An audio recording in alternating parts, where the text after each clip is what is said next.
Shalom, selamat pagi Bapak dan sekalian. Senang sekali kita bisa berjumpa pada kesempatan pagi hari ini. Tema firman Tuhan yaitu kasih setia Tuhan. Ada sebuah cerita ilustrasi yang sangat menginspirasi, yaitu semangkok bakmi. Ya, pada suatu keluarga ada seorang ibu dan anak, dia tinggal bersama.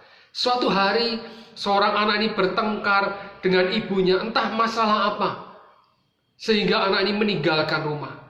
Anak ini berjalan tanpa tujuan. Setelah jauh dari rumah, ia baru sadar kalau dia tidak membawa uang. Padahal pada saat itu perutnya sangat lapar. Ia melewati di depan penjual bakmi. Hanya berdiri di depan penjual itu. Tidak berani memesan karena dia sadar dia tidak punya uang. Tetapi penjual bakmi ini memperhatikan apa yang dilakukan oleh seorang anak ini. Kemudian seorang penjual bakmi ini, dia mempersilahkan masuk kepada anak ini dan diberikan semangkok bakmi dengan gratis. Anak tersebut dia menikmati bakmi ini dengan berlinangan air mata. Dia ditanya oleh penjual bakmi ini, "Mengapa kamu menangis?"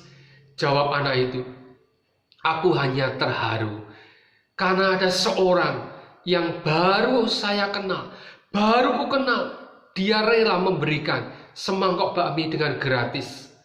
Sedangkan ibuku telah memarahi aku, sehingga aku pergi dari rumah. Karena seorang yang baru ku kenal, tetap begitu peduli padaku." Penjual bakmi ini berkata, "Nak, mengapa engkau berpikir begitu? Renungkanlah, aku hanya memberi semangkok bakmi. Dan kau begitu terharu, engkau sangat berterima kasih.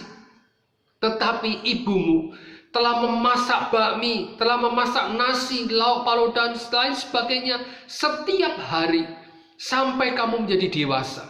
Seharusnya kamu berterima kasih kepada ibumu." Anak itu kaget mendengar jawaban dari penjual bakmi ini. Mengapa aku tidak berpikir tentang hal itu? Untuk semangkok bakmi saja dia sudah begitu berterima kasih. Tetapi terhadap ibunya yang selama ini memasak makanan buat dia selama bertahun-tahun, tapi tidak pernah aku mengucapkan kata terima kasih. Kemudian anak itu sadar dan dia pulang ke rumah. Dia ada di depan pintu rumah. Ibunya sudah menunggu dengan hati yang cemas. Begitu ibunya melihat, "Nak, ayo segera kamu masuk. Kamu sudah pulang, cepat masuk. Aku telah menyiapkan makan malam dengan lauk kesukaanmu." Mendengar hal itu, anak itu menangis di depan ibunya dan dia minta ampun. Dari cerita ini, kadang kita mengalami hal seperti ini. Hanya oleh karena satu kesalahan membuat kita begitu mudah melupakan kebaikan yang telah kita nikmati setiap hari. Sekali waktu mungkin kita akan sangat berterima kasih kepada orang lain yang sudah memberikan pertolongan kecil kepada kita. Namun kepada orang yang sangat dekat, suami, istri, orang tua kita sering lupa. Kita berterima kasih tanpa kita sadari. Demikian pula sikap kita terhadap kebaikan dan kasih karunia Tuhan. Tuhan itu sudah memelihara kita. Bahkan dia mengaruniakan pengampunan dan berkat bagi kita semuanya begitu luar biasa dalam kehidupan kita. Tetapi kita menganggap semua kebaikan dan kasih Tuhan adalah hal-hal yang biasa saja. Karena kita sudah terbiasa menerima setiap harinya. Dan menganggap tidak ada yang istimewa. Jadi kita merasa tidak perlu menyampaikan rasa syukur. Kita merasa tidak perlu berterima kasih kepada Tuhan. Tetapi justru untuk kebaikan orang lain. Hanya oleh karena seorang teman kita memberikan semangkok bakmi, memberikan pertolongan kepada kita. Kita berterima kasih berulang-ulang dengan perasaan yang haru. Bapak Ibu dan sekalian, apa yang dapat kita balas atas kasih karunia dari Tuhan yang diberikan kepada kita? Marilah kita sebagai anak Tuhan, kita harus memiliki identitas bahwa kita adalah sebagai anak Tuhan. Jangan sampai orang dunia mencap kita sebagai orang Kristen bukan dari hal kebaikan, tetapi justru dari hal-hal yang negatif. Katanya orang Kristen, tetapi kenapa perilakunya, perbuatannya, perkataannya begitu menyakitkan. Dia tipu sana, tipu sini, makan uang orang lain, memfitnah. Bukannya dia meredam atas situasi yang memanas, bahkan dia malah membuat kegaduhan. Orang dunia mencap kita seperti apa? Seperti apa kita ini? Siapakah kita? Di dalam Tuhan, Allah telah memilih. Dia telah memilih kita sebelum dunia ini dijadikan, supaya kita menjadi kudus dan tidak bercacat di hadapan Tuhan. Tuhan itu menciptakan manusia tidak hanya status manusianya sebagai ciptaan. Manusia yang diciptakan selesai sampai di situ. Dan Tuhan sebagai pencipta, dia memiliki suatu tujuan yang begitu mulia, yaitu ingin menjalin suatu hubungan yang luar biasa, hubungan yang istimewa, yaitu hubungan antar Bapa dan Anak. Sebelum bumi ini dibentuk, sebelum bumi ini ada, Tuhan sudah memikirkan kita, dan Tuhan meletakkan kita sebagai fokus, yaitu ciptaannya yang paling mulia, ciptaan yang paling berharga di mata Tuhan. Oleh karena kasih dan anugerah dari Tuhan, supaya Tuhan menghendaki supaya kita tetap hidup kudus dan tidak bercacat celah di hadapan Tuhan. Caranya seperti apa? Yaitu dengan cara kita memberikan hidupan kita. Di dalam Matius 22 ayat 37 sampai dengan yang ke-39. Hukum yang terutama yang pertama, yaitu kasihilah Tuhan Allahmu dengan segenap hatimu, dan dengan segenap jiwamu, dan dengan segenap akal budimu. Dan hukum yang kedua, kasihilah sesamamu manusia seperti dirimu sendiri. Tidak ada kasih yang memiliki pengertian yang sangat begitu luas. Untuk apa manusia itu diciptakan? Manusia itu diciptakan tidak hanya untuk menguasai bumi. Manusia tidak hanya diciptakan untuk menaklukkan bumi ini. Manusia diciptakan tidak hanya berkuasa atas bumi ini, tetapi yang terutama adalah manusia harus memiliki kasih, mengasihi Tuhan dan mengasihi sesama manusia. Sehingga orang dunia bisa melihat bahwa kita sebagai anak Tuhan memiliki identitas yang jelas, yaitu kita memiliki kasih. Jangan sampai identitas kita sebagai orang Kristen ini berubah. Dunia memang gampang berubah. Dunia bisa berubah. Identitas orang dunia mudah berubah. Orang dunia mudah berjanji, tetapi dia mudah juga melupakan. Orang dunia mudah berkata A, begitu juga mudah berubah menjadi B, dan lain sebagainya.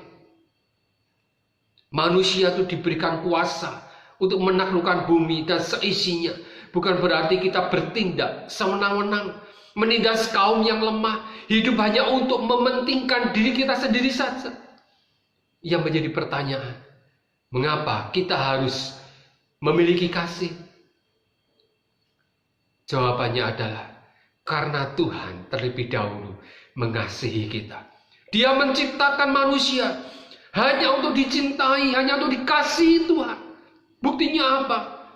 Di dalam Yudas 1 ayat yang pertama dikatakan bahwa dari Yudas hamba Yesus Kristus dan saudara Yakobus, kepada mereka yang terpanggil, yang dikasihi dalam Allah Bapa, dan yang dipelihara untuk Yesus Kristus. Apa artinya ayat ini? Ayat ini mengandung satu arti yang begitu luar biasa, bahwa kita dipanggil, kita dikasihi dan dipelihara oleh Bapa di surga. Dengan kata lain, bahwa manusia adalah ciptaan kesayangan Tuhan. Kita dikasihi Tuhan, sehingga kita dipelihara, kita dikasihi, dipanggil oleh Tuhan. Walau kadang kita mudah berubah. Manusia itu mudah berubah. Tidak mengasihi Tuhan dengan sepenuh hati kita, tidak mengasihi Tuhan dengan sepenuh jiwa dan akal budi kita. Tetapi ingat, Tuhan tetap mengasihi kita. Kasih setia Tuhan itu tidak berubah dahulu, sekarang, sampai selama-lamanya.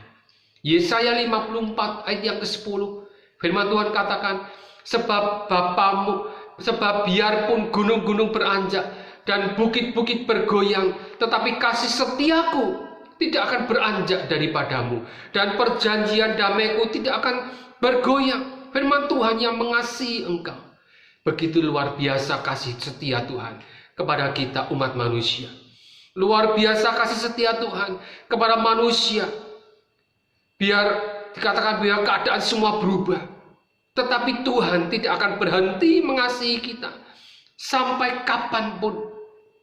Perjanjian Tuhan kepada manusia, yaitu Dia mengasihi kita, tidak akan pernah berubah. Dahulu, sekarang, sampai selama-lamanya. Karena apa yang sudah dijanjikan Tuhan kepada manusia, yaitu adalah ya dan amin. Perjanjian Tuhan kepada manusia tidak pernah diingkari. Kasih Tuhan tidak pernah berubah. Dan kasih Tuhan tidak bersyarat. Kasih yang diberikan dunia mudah berubah. Dan kasih yang diberikan dunia mengandung banyak syarat. Ada istilah dalam dunia bisnis, tidak ada makan siang gratis. Artinya, rupiah yang kita keluarkan untuk kita mungkin melakukan entertain, melakukan lobby kepada kolega bisnis kita. Maka perusahaan mengharuskan supaya apa rupiah yang sudah kita keluarkan harus mendapatkan keuntungannya lebih besar dari uang yang sudah kita keluarkan. Ada prinsip ekonomi, yaitu pada saat kita mengeluarkan, kita harus mendapatkan sesuatu yang lebih banyak lagi, yang lebih menguntungkan dalam perusahaan itu. Ada juga istilah dunia mengatakan ada uang abang sayang, tidak ada uang abang ku tendang. Kasih itu mudah berubah. Awalnya kalau kita memiliki uang harta yang banyak melimpah, ibaratkan ada gula, ada semut, kita didekati banyak orang. Tetapi pada saat kita tidak memiliki apa-apa, apakah dia mau dekat dengan kita? Hanya oleh karena harta, hanya oleh karena jabatan, kita banyak didekati oleh orang-orang. Tetapi kasih Tuhan tidak berubah dan tidak bersyarat. Tuhan tidak memberikan syarat apapun untuk kita lakukan. Mungkin kita kadang sering berbuat dosa, tetapi apabila kita mau bertobat, maka Tuhan pasti akan mengampuni kita. Dia Allah yang setia dan adil. Dia mau mengampuni kita. Jadi di dalam kasih ada pengampunan. Tuhan tidak akan mengingat-ingat lagi dosa-dosa kita. Yesaya 43 ayat 25 dikatakan bahwa akulah Dia yang menghapus dosa pemberontakanmu oleh karena aku sendiri, dan aku tidak mengingat-ingat dosamu. Haleluya. Begitu luar biasa kasih Tuhan. Dia tidak akan mengingat-ingat lagi dosa kita. Pada saat kita datang kepada Tuhan, kita minta ampun pada Tuhan, Tuhan tidak akan mengingat-ingat lagi akan dosa kita. Sebesar apapun dosa kita, dikatakan bahwa sekalipun dosa kita merah seperti kermisi, Dia akan mengubah kita menjadi putih seperti salju. Dikatakan bahwa sekalipun berwarna merah seperti kain kesumba, akan menjadi putih seperti bulu domba. Luar biasa kasih Tuhan yang diberikan pada kita. Dapat disimpulkan bahwa kita sebagai anak Tuhan, kita harus memiliki identitas yang jelas, yaitu kita harus memiliki kasih. Mengapa kita harus memiliki kasih? Karena Tuhan terlebih dahulu mengasihi kita. Dia menciptakan manusia untuk dicintai dan dikasihi. Kita dipanggil, kita dikasihi, dan kita dipelihara oleh Bapa kita di surga. Kadang Tuhan tidak pernah, kasih Tuhan tidak pernah berubah. Kasih Tuhan itu tidak pernah berubah. Dan kasih Tuhan itu tidak bersyarat. Kasih manusia gampang berubah. Oleh karena itu, jangan sia-siakan kasih dari Tuhan. Kasih yang sudah diberikan kepada kita semua. Apa yang harus kita dapat perbuat dan kita membalas katakan kasih Tuhan. Yaitu kasihilah Tuhan Allahmu dengan sepenuh hatimu. Kasihilah Tuhan Allahmu dengan segenap jiwamu. Kasihilah Tuhan Allahmu dengan sekuat tenagamu. Dan kasihilah manusia seperti dirimu sendiri. Sudahkah kita memiliki kasih yang benar dalam kehidupan kita? Mari pada pagi hari ini cek kehidupan kita. Apakah kita sudah tidak memiliki kasih dalam kehidupan kita, datang kepada Tuhan, minta ampun pada Tuhan, supaya Tuhan melimpahkan kasih pada kita, supaya kita bisa mengasihi Tuhan dengan sepenuh hati kita, sepenuh jiwa kita, sepenuh akal budi kita, dan kita bisa mengasihi sesama manusia, seperti kita mengasihi diri kita sendiri. Amin. Tuhan Yesus memberkati.